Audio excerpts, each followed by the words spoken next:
was getting things ready for the message today, I strongly got the song Summertime Sadness by Lana Del Rey.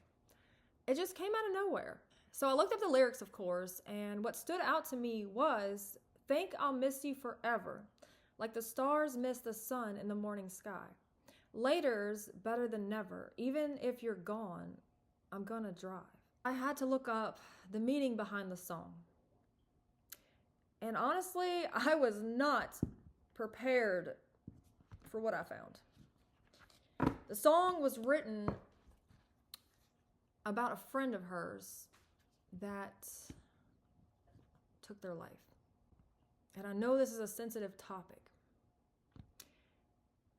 My heart goes out to you, seriously. My heart goes out to anybody that has experienced this. It's never an easy thing to deal with, but the song goes on and it talks about the struggle of that ghost, the ghost of the past. I don't know why that came up. This was not planned. This never is planned. I literally sit here and I talk about what I get intuitively, okay? And the fact that that song came up and the fact that the meaning of that song came up means some of you could be struggling with a recent death. Some of you could be struggling with the ghost of the past, if you will. This right here says, "I can release the past and forgive everyone. I free myself and everyone in my life from old past hurts. They are free and I am free to move into new glorious experiences." I love this. And I love these roses here. And roses could signify love, but in this particular scenario, I see flowers at a funeral. I'm just being reminded of that smell. You know when you walk into the funeral home and like you smell the floral scents, okay? I'm getting the floral scents of flowers. And I do feel this grief. And yeah, I'm wearing black today. I was going to talk about something similar, but the fact that this came up, it kind of ties into what I do want to talk about today. This right here also says, "I trust the process of life." And I love all the plants. I love it, y'all.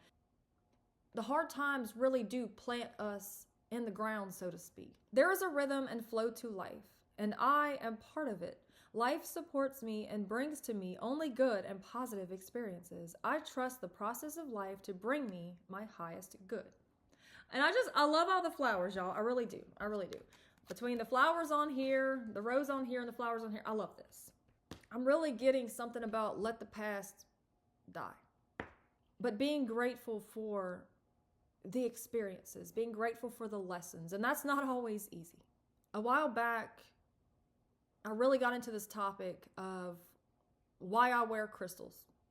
And yeah, it's a controversial topic. You know, you got people on one end like, "Oh, that's bad," and you got the people on the other end like, "It's medicine, it's healing." Okay, I get it. Years ago, I was in a relationship that was very toxic. Me and this individual dated for probably a good year. And at some point, I had to cut it off with this individual because of substance abuse. It was a really devastating and hard thing to watch. Someone become a shell of a person. Some of you could be experiencing something along those lines right now. Having to sit there and watch someone you love literally wither away. This could be through substances, and this also could be through illness. It's never easy to watch someone go through these stages. I'm currently dealing with a family member that was diagnosed with cancer over a year ago. And they've been fighting ever since. And I had to watch the stages of this person. I no longer have this person in my life as the person that they were. This person is now in my life as an entirely different individual from what I was used to. I had to grieve that version of this person because I may never see that version of this person again. I'm trying to hold it all together. I'm going to try really hard not to break down on this video because I don't really like crying on video. It's just not really my thing. But am currently dealing with that situation. And it's hard. I'm not going to lie. It's really hard to watch somebody go through these different stages, and there's literally nothing you can do but pray, speak positivity over them, hope and wish, and all of these things, right? In the instance of my past relationship, I had to cut ties with this person. And this was long ago, y'all. This was long ago. And I really hope and pray that this individual is doing well today. I really do. I have no hate in my heart for people that hurt me or people that chose differently. I have no hate in my heart for them. But years ago, when I split up with this individual, I really thought something happened to them because they kept sending me an energy so strong. I thought something happened to them. I thought their ghost was coming back to say something to me. It really was that strong. It got to the point where I asked all these people, what can I do? I'm being tortured here. This is not fun.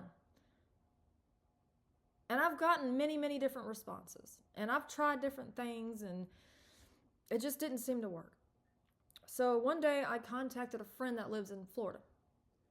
And I told them what was going on. They're very spiritual and intuitive, and I had asked them what was going on and what could I do about my situation. And they sent me a black obsidian arrowhead. Now, this right here is, in fact, a black obsidian arrowhead. Beautiful. It's actually volcanic glass. It's pretty cool. You can see through it. But they sent me a black obsidian arrowhead. And they said, this right here it's protection. Okay. I was like, all right, look, at this point, I'll try anything. And me being of Native American descent, I said, yeah, I really resonate with this. So they sent me this arrowhead, and I put it on immediately. And I kid you not, y'all, everything stopped. I used to have night terrors. I used to have this individual appear to me in dreams. They would send themselves to me in the dreams, and it was crazy. It was so vivid, y'all. So vivid. It was creepy. Everything stopped. The night terrors, the anxiety attacks, everything, right? And I used to be this really sad, depressed, downtrodden individual back in the day where it was like, woe is me, and I'm hurt, and I'm a victim, and this, that, and the other. And it's like everything just stopped. And that was the point where I really started to shift some beliefs around and research some things. I met God through a lot of individuals that were in really dark places. It's not the people that are up there that's, oh, my life's perfect, I'm healed, and oh, this, that, light and love. It's not that. I meet God through struggles. Because without these struggles, I wouldn't know what the light really is. Every person you meet and every interaction you have is, in fact, an energy exchange. These entities will attach themselves to you. And they'll bring you down. They'll bring you down some really crazy roads. Roads you really don't want to see. I had my spiritual awakening, if you will, back in 2019.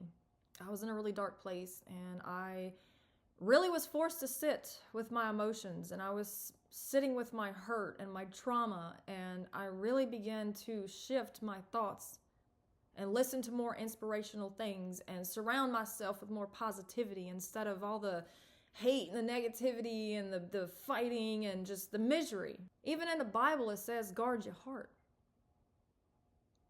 And don't put certain things in front of you. I believe that you become what you surround yourself with. If you surround yourself with drama, you're going to be part of it. If you surround yourself with negative talk and negative news, you're going to be paranoid. If you surround yourself with people that's always talking down on people and hating on people, it's almost like you take on that attitude like them. You really are who you hang around. Sometimes we have to separate ourselves from these individuals in order to discover who we truly are as people. Not surrounded by the opinions of others. Not surrounded by all these distractions and things that are trying to suck you in every direction. Sometimes you got to step away from all that. I have positive thoughts here. Remember, we suffer more in imagination than reality. Throughout the day, reflect on whether your thoughts are serving you positively. Remember, you have power over your mind, not outside events. Focus on what is in your control. When you start surrounding yourself with whatever it is that brings you joy, if it's preaching, if it's prayer, if it's music, if it's inspirational podcasts, like whatever it is to you, if you start surrounding yourself with these things, you're going to start to see the world in an entirely different way. If you sit up there and watch the news and the debates and people arguing and hating and dividing and all this stuff, if you sit there and watch that, that's what you're going to believe. You're going to sit there and be like, oh, well, the world's horrible. It's a miserable place. Things really are how you look at them, and everyone experiences reality in a different way. It's funny that we're all conditioned to believe that we have these limitations. We're taught from birth.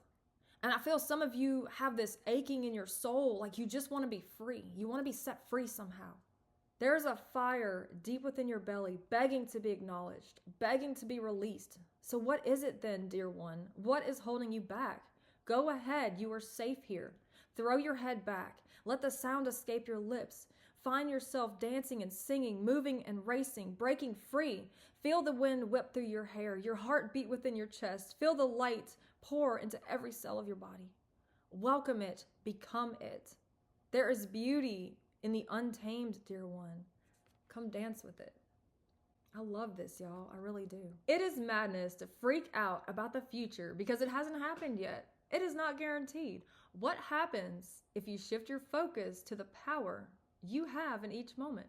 Steps turn into miles, which turn into globetrotting. Kisses turn into sexy time, which turns into babies. Words turn into pages, which turn into novels. Notes turn into songs, which turn into symphonies. Go slow, steady, and with intent.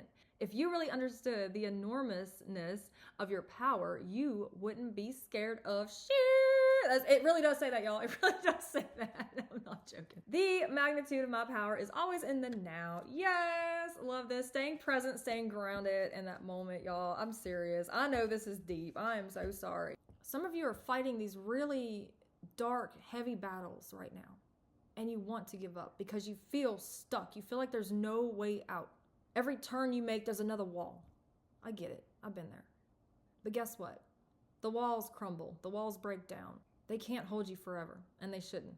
You can always take a step. I love you all. I am praying for nothing but healing, abundance, growth, learning, experiences, positive change over each and every single one of you. I pray that your mind stops playing tricks on you. I pray that you can see your opportunities in front of you. I pray nothing but goodness to come into your life. I pray that you stop doubting yourself. Stop letting fear get in the way. I truly pray for your healing.